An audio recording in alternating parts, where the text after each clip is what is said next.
Hello students, आज का हमारा नया टॉपिक है ई लर्निंग। ठीक है, इस टॉपिक से हम क्या सीखेंगे। जैसे हम जो भी एजुकेशन लेते हैं, जो भी हम शिक्षा लेते हैं, वो इलेक्ट्रॉनिक तरीके से लेंगे। ई लर्निंग मतलब है इलेक्ट्रॉनिक लर्निंग। तो जैसा आजकल आप सब जान रहे हैं कि ऑनलाइन क्लासेस चल रही है या इंटरनेट के थ्रू जो क्लासेस आपको मिलती हैं, वो सब क्या है, वो ई लर्निंग ही है। तो जो हमारा ट्रेडिशनल क्लासेस है, ठीक है, जैसे पूरा क्लास का ही लुक रहेगा, सब कुछ रहेगा, लेकिन वो नए तरीके से इलेक्ट्रॉनिकली तरीके से हमें वो शिक्षा मिल रहा है। जैसे कि ऑनलाइन क्लासेस मिल रही है, तो उसमें क्या है, वही हमारा जो बोर्ड रहता है, वही हमारा क्लासरूम रहता है, हमें सब कुछ वैसे मिलेगा। बस हमें क्या मिलेगा, हमें वैसे क्या होगा, इंटरनेट के थ्रू वो मिलेगा। वो हमारे क्या होता है, वो वेब बेस्ड ट्रेनिंग होता है या इंटरनेट बेस्ड ट्रेनिंग होता है, कंप्यूटर बेस्ड ट्रेनिंग होता है। तो ये सब जो ट्रेनिंग्स होते हैं, ये एजुकेशन को ही बढ़ावा मिलता है। जैसे जो आज के समय में जितना भी डेवलप किया जा रहा है लर्निंग को, वो अब हमारे नेक्स्ट जनरेशन के लिए वो बहुत अच्छा तरीका रहेगा। तो ई लर्निंग से क्या होता है, यूजर्स जो होते हैं ई लर्निंग से, उससे ज़्यादा इफेक्ट पड़ता है शिक्षा जगत में। जैसे कि ई लर्निंग के माध्यम से क्या होता है, ई लर्निंग का हर जगह किसी भी टाइम हम उसका यूज़ कर सकते हैं। तो इसके लिए क्या होता है, इसके लिए कुछ हमें हार्डवेयर्स की भी ज़रूरत पड़ती है। ई लर्निंग को कनेक्ट करने के लिए हमें इंटरनेट कनेक्शन चाहिए, या तो इंट्रानेट के कनेक्शन चाहिए, स्टोरेज डिस्क चाहिए, और कुछ वैरायटी के, जैसे कि हमें उसमें वैरायटीज़ चाहिए, जैसे आइडियो, टेस्ट, वर्चुअल इन्वायरमेंट हो, वीडियो, एनिमेशन, ये सारी चीज़ें हमें ई लर्निंग में मिलता है। लेकिन इसके लिए हमें कुछ हार्डवेयर्स की ज़रूरत पड़ती है। तो ये ई लर्निंग जो होता है, हमारे क्लासरूम को, हमारे लर्निंग मेथड को और अच्छा बनाने के लिए ई लर्निंग का यूज़ किया जाता है। इससे क्या होता है, हम अपने सेल्फ नॉलेज को हम और ज़्यादा अच्छे तरीके से कर सकते हैं। Benefits of e learning, e learning के क्या बेनिफिट्स होते हैं, ठीक है, इसके क्वालिटी को लेके इसके क्या फ़ायदे होते हैं। इससे क्या होता है, इससे तीन लोगों को फ़ायदा होता है। एक तो ये फ़ायदा होता है, स्कूल को भी ये फ़ायदा होते हैं, टीचर्स को भी होते हैं, और लर्नर्स जो स्टूडेंट्स होते हैं उनको भी ई लर्निंग की फ़ायदा मिलती है। अब क्या क्या फ़ायदे हैं, रिड्यूस ओवरऑल कॉस्ट। यहाँ क्या होता है, ओवरऑल जितना भी लागत खर्च होता है वो बहुत ज़्यादा नहीं होता है, वो कम ही होता है। मतलब कम खर्चे में हमें ई लर्निंग की सारी सुविधाएं प्राप्त हो जाती हैं। ठीक है, e learning is self directed and self paced. इसमें क्या होता है, ई लर्निंग के थ्रू क्या होता है, जो बच्चों की जो एक्स्ट्रा नॉलेजेस होते हैं या जो उनका खुद का नॉलेज होता है, वो क्या होता है और ज़्यादा वो बढ़ता है। मतलब इसमें ये रहता है कि वो अपने अकॉर्डिंग क्या करें, मतलब किसी भी पर्टिकुलर सब्जेक्ट पर वो अगर उसको कवर करना चाहते हैं, तो वो उनके अकॉर्डिंग होता है कि वो कितने स्पीड में कैसे वो कवर करना चाहते हैं, वो उन्हीं पर निर्भर करता है। E learning is interactive and hands on. E learning क्या होता है, ई लर्निंग में बच्चों का इन्वायरमेंट जो होता है वो और ज़्यादा बढ़ने लगता है। वो ई लर्निंग से बच्चे का इंटरेक्टिव होता है, वो और ज़्यादा इंटरेक्ट होते हैं, और उनको वो क्या होता है, बच्चों क्या होते हैं, उसमें और ज़्यादा उनको रुचि आने लगती है। जब चीज़ें, जैसे हम जो क्लासरूम में पढ़ते हैं, तो हम क्या करते हैं, हम सिर्फ बुक, टीचर और बोर्ड की बातें ही को सुनते हैं, समझते हैं। ठीक है, लेकिन ई लर्निंग में क्या होता है, हमें बोर्ड भी मिलता है, हमें टीचर भी मिलते हैं, हमें वो क्या होता है, हमें एनिमेशन, आइडियो, वीडियो, हर तरह का ग्राफिकल टेस्ट हमें मिलता है। तो इससे क्या होती है, हमें और ज़्यादा हम एक्साइटेड होते हैं पढ़ने के लिए, हमें और ज़्यादा हम उसमें और ज़्यादा रुचि लेते हैं, इंटरेस्ट लेते हैं। तो वही क्या होता है, ई लर्निंग से हमें ये फ़ायदा होता है कि हम उसमें और ज़्यादा उसमें शामिल होते हैं और ज़्यादा उसमें हम इंटरेस्ट लेते हैं। E learning is flexible. E learning क्या होता है, बहुत ही लचीला होता है। जैसे कि हम इसमें क्या होता है, इसमें कुछ ज़रूरत की चीज़ें चाहिए जिसका यूज़ करके हम ई लर्निंग को हम उससे एक्सेस कर सकते हैं। तो हम कहीं भी किसी भी जगह ई लर्निंग की सुविधा ले सकते हैं। ठीक है, कंसिस्टेंट डिलीवरी क्या होता है, इसमें कि अगर किसी भी सब्जेक्ट पे हमें कोई भी डाउट होता है, किसी भी सब्जेक्ट में किसी भी टॉपिक पे हमें डाउट होता है, तो अलग अलग इंस्ट्रक्टर्स होते हैं, ठीक है, अलग अलग टीचर्स हैं। ई लर्निंग के माध्यम से हम अलग अलग टीचर से किसी से भी हम किसी भी टॉपिक को हम जान सकते हैं। तो यहाँ इंटरनेट पे अलग अलग टीचर्स जो होते हैं, सेम टॉपिक पे उनका अपना व्यू होता है, अपना तरीका होता है पढ़ाने का। तो उसके अकॉर्डिंग हम क्या करते हैं, कोई भी अच्छी सी मतलब जो भी नॉलेज हमें जाननी है किसी भी ट्यूटर के थ्रू, तो हम उसको जान सकते हैं अपने सुविधा अनुसार, ठीक है। हमारे इस प्रॉब्लम्स का जो है सॉल्यूशन ये हो गया। Easy manageable. और क्या होता है ई लर्निंग, क्या होता है ई लर्निंग, हम आसानी से क्या होता है, ये एक बहुत ही मैनेजेबल होता है, बहुत ही आसानी से हम इसको यूज़ कर सकते हैं। ई लर्निंग सॉफ्टवेयर जो होता है इसमें ग्रुप्स ऑफ पीपल होते हैं, इसमें बहुत ज़्यादा लोग होते हैं, उनका पूरा ग्रुप्स होता है। ऐसे इसमें क्या होता है, इसमें हम कई अलग अलग ग्रुप के बच्चों के साथ बैठ के हम क्या कर सकते हैं, हम यहाँ पे कंपटीशन कर सकते हैं, ठीक है। हम यहाँ पे जैसे शेड्यूल जो है वो फाइनल कर सकते हैं, कैसे क्या करना है, किस तरीके से करना है। तो हमारा इससे क्या होगा, हम जब ग्रुप डिस्कशन करेंगे या ग्रुप में हमारी जो आइडियाज़ होगी वो शेयर होगी, इससे क्या होगा, हमारा रिजल्ट जो होगा वो बेटर होगा। तो ये सारे फ़ायदे हमें ई लर्निंग के होते हैं। अब application areas of e learning, कहाँ कहाँ पे ई लर्निंग का एप्लीकेशन जो है बहुत ज़्यादा यूज़ होता है, कैसे कौन कौन से एरिया में, जैसे यहाँ पे टीचिंग, ट्रेनिंग, लर्निंग, इन सब जगह पे ई लर्निंग जो है बहुत ही हर चीज़ को इजी कर दिया है, हर सेक्टर को आसान कर दिया है। टेक्नोलॉजी इतना एडवांस हो चुका है कि लोग अब कहीं पर भी ई लर्निंग का यूज़ कर सकते हैं, ठीक है। अब इसमें क्या होता है, ई लर्निंग के हेल्प से उनको नए नए आइडियाज़ मिलते हैं, उनको एजुकेशन में और ज़्यादा बढ़ावा मिलता है। तो क्या फॉर्मल सेटअप होते हैं ई लर्निंग कोर्सवेयर, इसमें क्या होता है, इसमें किसी भी सिलेबस, जो हमारा एक फॉर्मल एजुकेशन का सिलेबस होता है, वो हमारा कोर्स जो होता है उसमें उतना इन्वॉल्व होगा, उतना रिलेट होगा, और उस एजुकेशन सिस्टम के अकॉर्डिंग हमारा वो कोर्स जो होता है वो कंप्लीट हो जाता है। ई क्लासरूम जो रहता है, यहाँ पे क्लासरूम को पूरा सेटअप किया जाता है, इसमें जितने भी असाइनमेंट होते हैं, जितने भी एक्टिविटीज़ होते हैं, क्लास असाइनमेंट, क्लास डिस्कशन, वो सारी चीज़ें हमें ई लर्निंग ई क्लासरूम में मिल जाएगा। असेसमेंट क्या होता है, इसमें डिफरेंट क्विज़ेस होते हैं, जहाँ पे बच्चे क्या होते हैं वहाँ पे हर चीज़ को समझ सकते हैं जब वो क्विज़ में बैठते हैं, ठीक है। जब तक हम कंपटीशन में नहीं आते हैं तब तक हमें उसका कोई आइडिया नहीं पता चलता, लेकिन जैसे ही हम कंपटीशन को फेस करने लगते हैं तो हमें वो चीज़ें समझ में आने लगती, तो फिर क्या होता है, हम उसमें और ज़्यादा इंटरेस्ट लेने लगते हैं, ठीक है।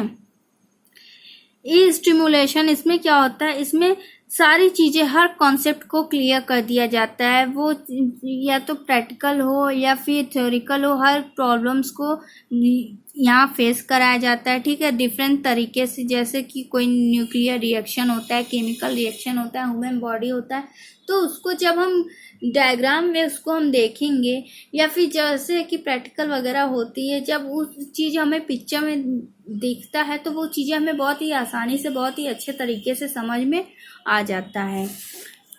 फिर क्या है, गेम्स बेस्ड बिहेवियर डेवलपमेंट, ठीक है। ई लर्निंग के माध्यम से हम क्या करते हैं, डिफरेंट एक्टिविटीज़ करते हैं, ठीक है। कोई सॉल्विंग गेम्स होता है उसमें इन्वॉल्व रहते हैं, तो इसमें क्या होता है, कोई ऐसे गेम्स हम खेलते हैं बहुत ही ऐसे प्रॉब्लम्स वाली, उसमें कोई ऐसे स्किल वाली गेम्स होती हैं, उसमें क्या होती है, जब हम जहाँ पे ज़्यादा दिमाग लगाएंगे, ठीक है, ज़्यादा दिमाग खर्च करेंगे, तो उससे क्या होता है, हमारा माइंड जो होता है वो शार्प होता है।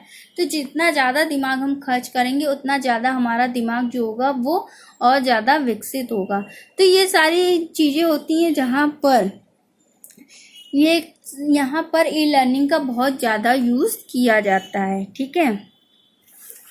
नेक्स्ट है हमारा ई लर्निंग सॉफ्टवेयर। ऐसे ही ई लर्निंग के कुछ सॉफ्टवेयर्स होते हैं, ठीक है।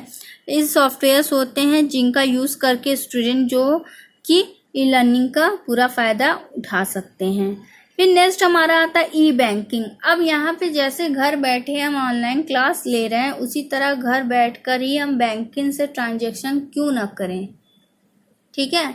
हम बैंकिंग से ही ट्रांजेक्शन करें, हमें बैंक जाने की ज़रूरत ही ना हो, घर बैठे हम सब कुछ करें, हम अपना बैलेंस चेक करें, ठीक है। किसी को अगर हमें कुछ पैसे देना है तो हम बैंक से जाके क्यों दें, इससे अच्छा हम घर बैठ के दें। तो ई बैंकिंग का भी मतलब होता है इलेक्ट्रॉनिक बैंकिंग। तो यहाँ पे क्या होता है, यहाँ पे बैंक और कस्टमर के बीच ट्रांजेक्शन्स होता है वो इलेक्ट्रॉनिकली होता है, ठीक है। बिना बिना बाहर जाए, बिना बैंक में जाए जो कस्टमर्स होते हैं वो घर बैठे ट्रांजेक्शन कर सकते हैं। जैसे ये ट्रांजेक्शन जो होता है वो अलग अलग तरीके से होता है, जैसे personal computer banking, internet banking, virtual banking, online banking, home banking, remote electronic banking, phone banking etcetera. तो इस तरीके से क्या होता है, यहाँ पे घर बैठे लोग अपने ट्रांजेक्शन्स को कर सकते हैं बिना किसी चेंजेस के, ठीक है। ये ई बैंकिंग के अलग अलग टाइप्स होते हैं। सबसे पहले हम पढ़ते हैं पीसी बैंकिंग। पीसी बैंकिंग क्या होता है, पर्सनल बैंकिंग। यहाँ पे इस ट्रांजेक्शन में क्या होता है, इस ट्रांजेक्शन में कस्टमर को क्या करना है, कस्टमर के पास एक कंप्यूटर होना चाहिए और एक मॉडेम होना चाहिए, जिसके थ्रू क्या करें, वो जितने भी फाइनेंशियल सॉफ्टवेयर प्रोग्राम होता है जिसका यूज़ करके कस्टमर घर बैठे ट्रांजेक्शन कर सकते हैं अपने कंप्यूटर से, ठीक है। तो इस ट्रांजेक्शन में क्या होता है, एक फाइनेंशियल सॉफ्टवेयर प्रोग्राम होता है जो कि बैंक देता है, ठीक है। ये सॉफ्टवेयर प्रोग्राम जो होता है बैंक देता है, कस्टमर क्या करते हैं, बैंक में डायल करते हैं।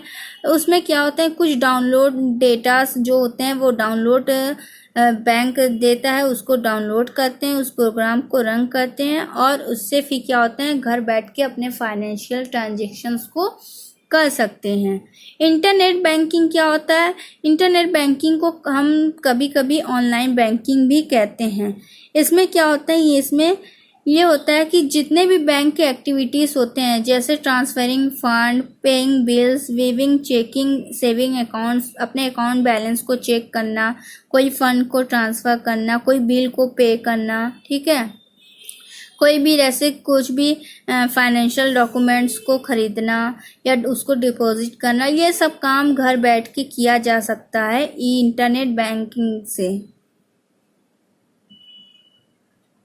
घर बैठ के क्या, इसको ऐसे इंटरनेट बैंकिंग से मतलब कि हम बैंक में ये सब काम होते हैं वो कंप्यूटर के थ्रू किया जाता है। तो इसमें क्या होते हैं, इसमें एक वेब ब्राउज़र होते हैं, इसमें कुछ सॉफ्टवेयर होते हैं जिसका यूज़ करके इंटरनेट बैंकिंग प्रोग्राम्स किया जाता है।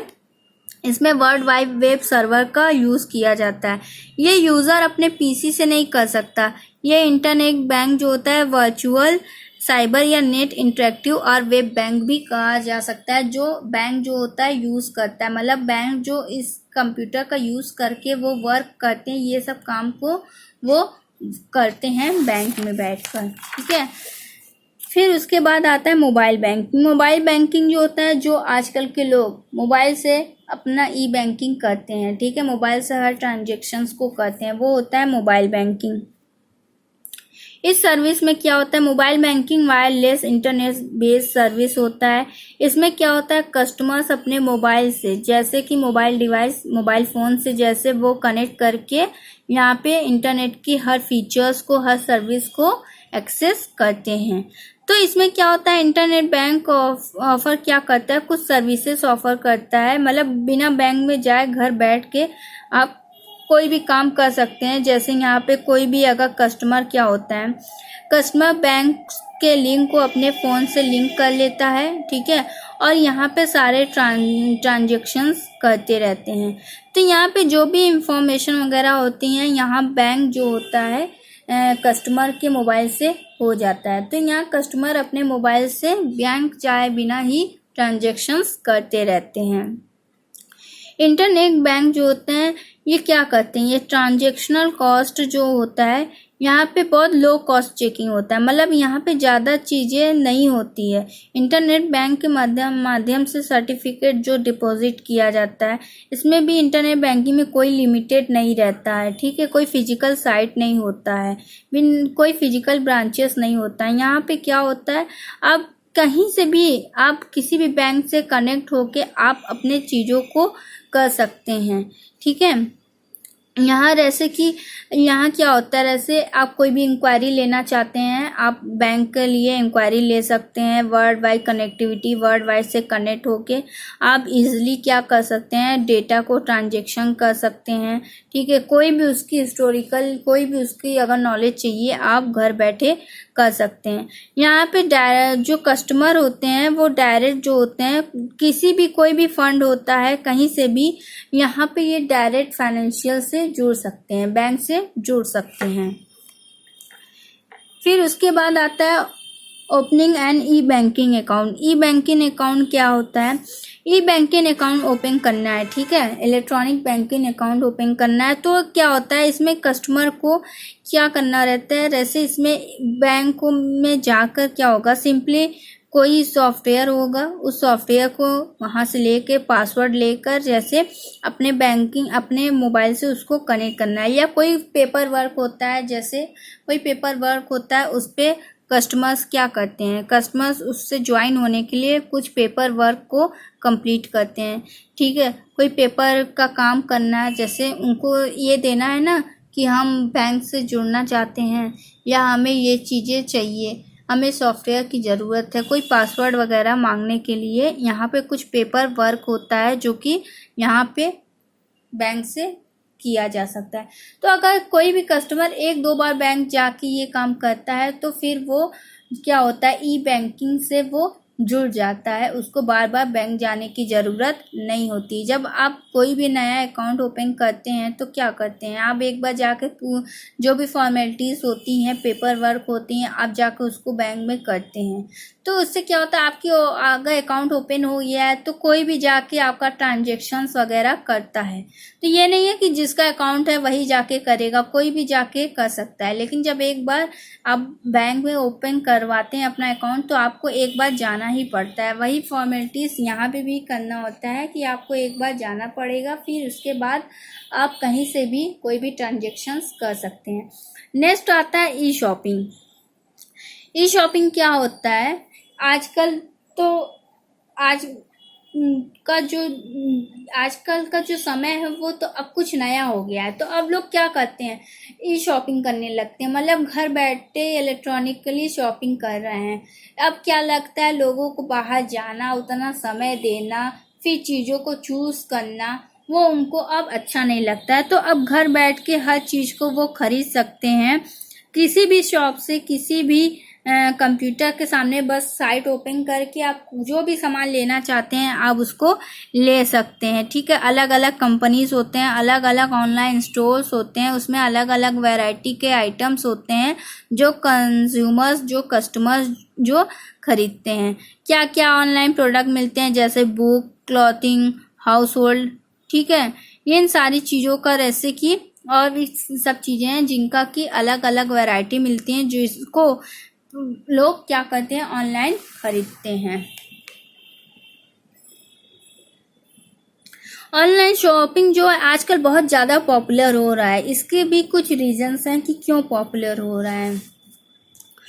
ऑनलाइन जो बहुत ज़्यादा इस समय पॉपुलर हो रहा है उसका एक एग्जांपल है कि बहुत ज़्यादा ये सुविधाजनक है। ठीक है, बहुत ज़्यादा ये सुविधाजनक है, इसलिए लोग जो ऑनलाइन के पीछे जा रहे हैं। इसमें क्या होना पड़ रहा है, किसी भी स्टोर में नहीं जाना पड़ रहा है, कोई भी ऐसे कोई पार्किंग प्लेस में नहीं जाना पड़ रहा है कि कुछ देर जाके गाड़ी को पार्क करें, फिर उसके बाद सामान को खरीदें। ठीक है, सामान को खरीदें, उसको जाएं अंदर, सामान देखें, जो उनको ज़रूरत की चीज़ें, अपने आइटम्स को देखें, खरीदें, फिर वहाँ पे कैश काउंटर पे उनको लाइन में लगना नहीं पड़ रहा है कि वो लाइन में लग के खरीदें। इन सब से बचने के लिए आज लोग ऑनलाइन खरीद रहे हैं सामान जिसमें क्या हो रहा है कि वो अब किसी भी टाइम पे, चाहे दिन हो चाहे रात हो, 24 आवर्स जो होता है वो कभी भी ऑनलाइन स्टोर्स बंद नहीं होता है। तो किसी भी टाइम वो सुबह शाम रात कुछ नहीं देखते हैं, जब अगर उनको जो चीज़ लेना है वो उस समय वो ऑनलाइन साइट ओपन करके, शॉपिंग का साइट ओपन करके वो सामान को खरीद लेते हैं। तो अब लोग इतना ज़्यादा ऑनलाइन में बिजी हो गए हैं कि इसका डिसएडवांटेज उनको समझ में नहीं आ रहा है कि उनको क्या नुकसान हो रहा है। बस वो उनका समय बच रहा है और उनका टाइम ना खराब हो, वो अपने टाइम को कहीं और इन्वेस्ट करें, इसलिए लोग ऑनलाइन के पीछे जा रहे हैं। दूसरा रीज़न है इक्वल एक्सेसिबिलिटी ऑफ प्रोडक्ट। इसमें क्या होता है, लोगों को कहीं पे भी मतलब कि ऑनलाइन शॉपिंग करने पर किसी भी पर्सन को किसी भी एरिया, चाहे वो मेट्रो सिटीज़ हो या नॉन मेट्रो सिटीज़ हो, कहीं पे भी उनको सामान, वर्ल्ड में किसी भी जगह वो रहते हैं उनको सामान मिल जाता है। ठीक है, इक्वली उनको मतलब कि बराबर जैसे उनको सामान चाहिए वैसे वो सामान पा जा रहे हैं, मतलब उन तक पहुंच जा रहा है किसी भी हाल में। वो वर्ल्ड के किसी भी कोने में रहें, उनको बस ऑनलाइन अगर शॉपिंग की है तो उन तक सामान पहुंचना ही पहुंचना है। एक ये है इसका ऑनलाइन शॉपिंग का ग्रोथ होना, इस वजह से भी बहुत ज़्यादा ग्रोथ हो रहा है। अब इसका डिसएडवांटेज देखते हैं कि इसका क्या नुकसान होता है ऑनलाइन शॉपिंग से। तो इसमें क्या होता है, सबसे पहले लोग क्या होते हैं, लोग सामान को खरीदते हैं, तो यहाँ पे जब जो लोग जाके देख कर सामान को खरीदते हैं वो आइडिया क्या होता है उनको ऑनलाइन में समझ में नहीं आता। तो इसमें क्या होता है, लोग जाके देखना चाहते थे, वो वहाँ पे सामान को देख के उसको छू के महसूस करते थे कि हाँ ये चीज़ अच्छा है कि नहीं अच्छा है, इससे क्या होता था तब वो सामान खरीदते थे। लेकिन ऑनलाइन होने से नहीं जा रहे हैं तो आप उस सामान को देख के वो नहीं खरीद सकते। आप सब प्रोडक्ट को हम ऑनलाइन शॉपिंग के थ्रू प्रोडक्ट को टच नहीं कर सकते हैं। ठीक है, अगर वो पहले क्या है, ऑनलाइन जब नहीं है तो वो जाके सामान को देख के तुरंत वो खरीद लेते थे, लेकिन अब ऐसा नहीं है कि हम उसी दिन देखें और उसी दिन हम खरीद लें, ये चीज़ ऑनलाइन में नहीं है।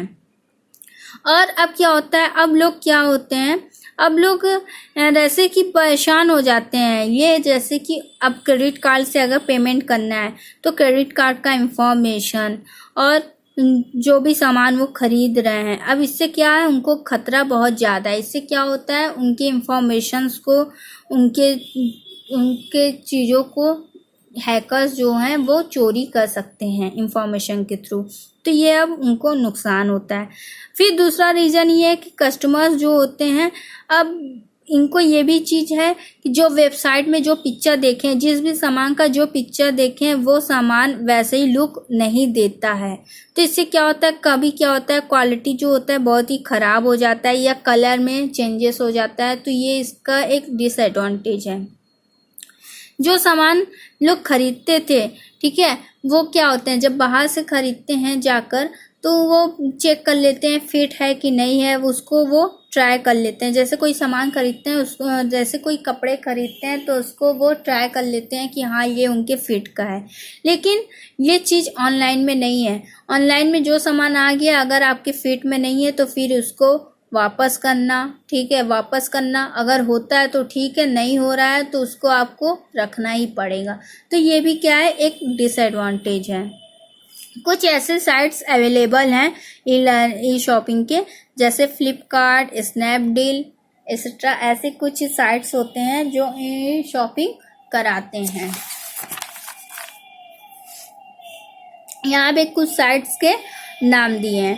अब कुछ ई शॉपिंग साइट्स ऐसे भी हैं जो सेकंड हैंड गुड्स देते हैं, ठीक है, जैसे जो हम पुराना सामान को भी बेच सकते हैं। कुछ साइट्स ऐसे भी हैं जैसे OLX, क्विकर, तो ये साइट जो होते हैं जहाँ पे हम अपने पुराने सामानों को बेच सकते हैं।